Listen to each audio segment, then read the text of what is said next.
the campaign manager for the President of the United States, Barack Obama, David Blum. David. And the Governor of the State of Ohio. And Lieutenant Governor for the State of Ohio. Wow. Thank you, everybody. Mayor Coleman, who is a great friend to the President and our campaign. First of all, I would be remiss, even though it seems like it was 100 years ago, in not thanking you for all you did in 2008.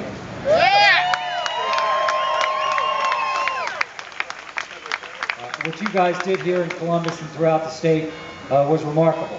You created turnout that people never thought they'd see, and you had the great, privilege of being the state that was called to send Barack Obama on his way to the White House.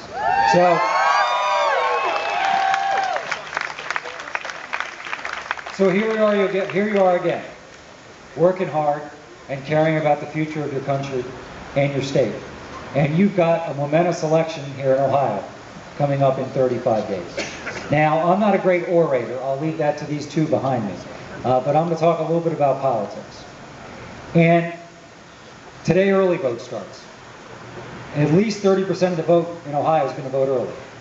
So all of you here need to make sure you vote early and vote soon, so that you can get that off the books, so that you have a lot of time on election day to work. But you got to go out there and talk to everybody you know. And listen, all of us talk to dozens of people every day at work, our family members, on Facebook, at bars, at churches, schools.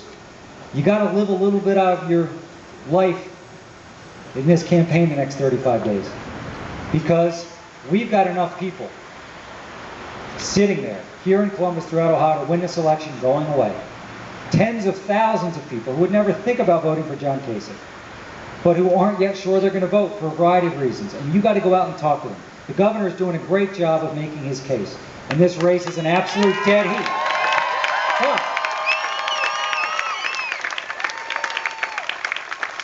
So they may see him in the newspaper. They may see an ad. But what's going to get them to vote is you. People never understood about our campaign in 08. Why did African Americans vote at the same level as white voters for the first time in the history of this country in many states? Why did so many young people participate? Why did 20 million new voters participate? It was because of you. There's a social deal here, right? People feel more comfortable voting if they know someone else who is. And for a lot of these people, this would be their first off-year election. So you've got to convince them that they should vote, because you are too. It's that human contact. We've had, in the last, 3 or 4 months, I think 15 million voter contacts around the country. So we were able to trace this. And the number one reason that someone who wasn't planning to vote says they're going to vote is a pledge they made to another human being. It means something to them. So don't underestimate the power that you guys have to win this race all on your own. It's in your hands, as it was in 08. And now, this is an election worth winning. Here in Ohio, governor's race, you've got a very important House race all over the country. We had that little thing called a Great Recession, which for many people, the recession hasn't ended because it's still hard economically. But the Republicans act if they had nothing to do with it. But of course, it was their policies and their approach that was the central contributor to the worst recession we've had in this country's history. If they had their way, the American automotive industry would be nothing but a memory. We wouldn't have done the Recovery Act, which means unemployment could be 18–20%. We could be in a Great Depression. We certainly wouldn't have solved something like health care, because they would never cross the health insurers. We wouldn't be building a whole new energy economy, because they wouldn't cross the oil companies. Okay? We've seen this movie before, and remarkably, led by our friend John Boehner, they're not offering anything new. Okay? When they're willing to answer a question about what they do, and they don't like answering them, they say, well, we're basically going to do what we did before. I think one of the challenges we have with voters is voters don't believe that, because how could anyone want to try what we did before? It was such a colossal disaster. So we got to remind them, hey, those huge deficits, no income growth, massive job loss, not tackling tough problems, assault on the middle class, but doing everything for the special interest. If you like that, that's exactly what you're going to get. And if you don't vote, you have very little reason to complain. If you vote, you can prevent that from happening. So that's what's at stake. No one is satisfied with where we are today. But the question is, are we headed in the right direction? Nationally, 22 straight months of private sector job loss, including some months 800,000 lost. 8 straight months of job gain. We've got whole new industries sprouting out up there. We are on the right path here. And they're going to take us back. But of course, there's even an element that's worse than what they did before, which is hard to imagine. Because the truth is, the Republicans are not led by John Boehner or Mitch McConnell. They're led by Sarah Palin and Rush Limbaugh and Glenn Beck, all the people who voted for Christine O'Donnell in Delaware. That is increasingly today's Republican Party. And this is only the tip of the iceberg. So, you know, we had a debate with the Bush folks about privatizing Social Security. We won that. A lot of these Republican candidates, they don't even want to talk about privatizing. They want to eliminate it altogether. They want to eliminate Medicare. So we've got to stop them in their tracks. Now, here in Ohio, the choices could not be more clear. You have a governor. Listen, it's easy to lead when everything's going great. The real test of leadership is when you're dealing with a tough situation. And that's what Governor Strickland's had to deal with. The national recession, of course, visited Ohio as it did so many places. Tough budget situation. So what he's done is he has maintained his commitment to the priorities that's going to make Ohio strong. Okay? Raising, you know, education funding's increased 5%, even with all the tough budget situation. Tens of thousands of more kids are going to college with no tuition increase.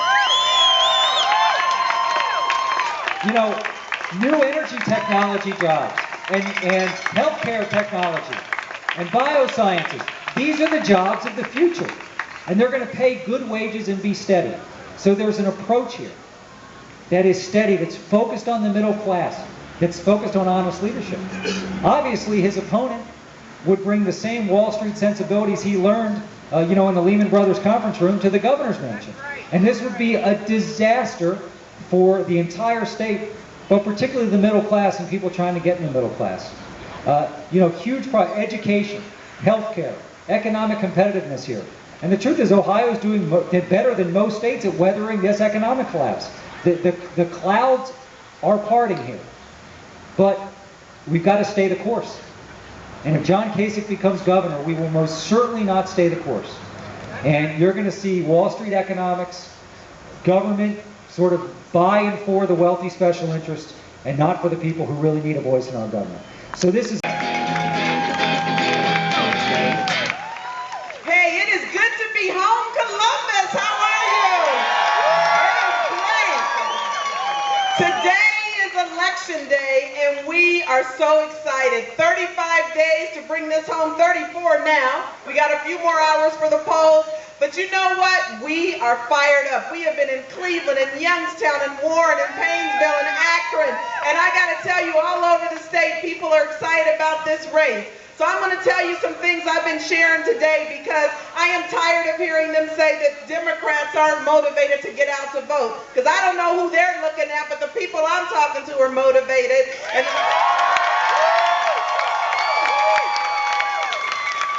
And I know that you're going to stand with us when you hear all those people talking about they want to take their country back. I know you're just like me. You kind of think, take it back from whom? We are Democrats. We are patriots. This is our country, and we're not going anywhere.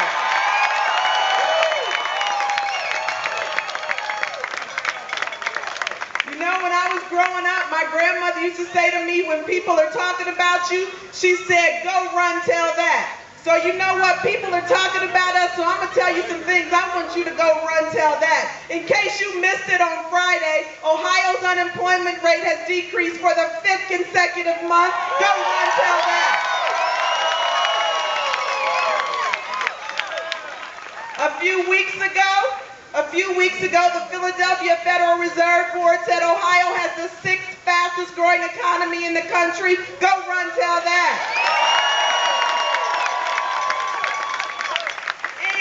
People like to talk and they say that we don't have a good business climate. Let me tell you what the experts say. We have the best business tax climate in the Midwest, 9th best in the country. Go run tell that.